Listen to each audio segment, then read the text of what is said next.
Elizabeth Neumann, I want to get your reaction to this ABC report about the department you used to work in, Homeland Security, suppressing this Russian intelligence about Russian efforts against Joe Biden.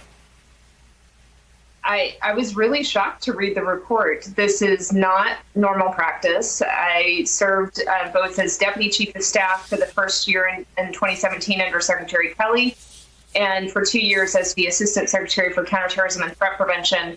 I asked some former colleagues as well, just to make sure my memory wasn't poor.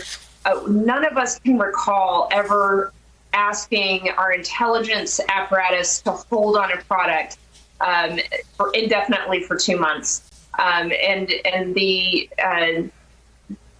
are any number of factors that when you're on the outside, you might not have access to. So I suggest that there is possibly some plausible reason why it was held for security reasons, but on its face, it looks like it was held for political purposes. Usually, you don't have the Secretary's office hold an intel product. It's just seen as political tinkering, and that's a big no-no when it comes to the intelligence community.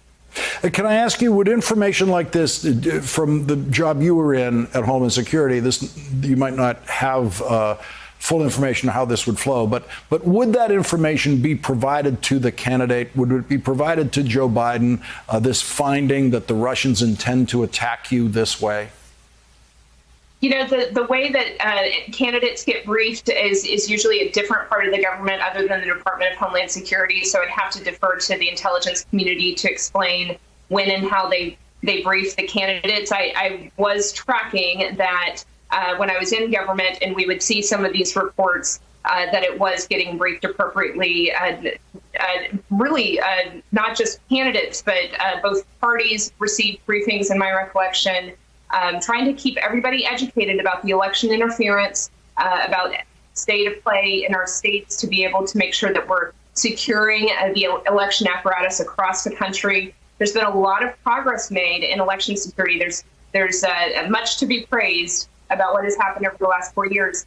It is disheartening because when it comes to disinformation, when it comes to things like this, the best way to inoculate the American public is to make them aware that this disinformation is happening.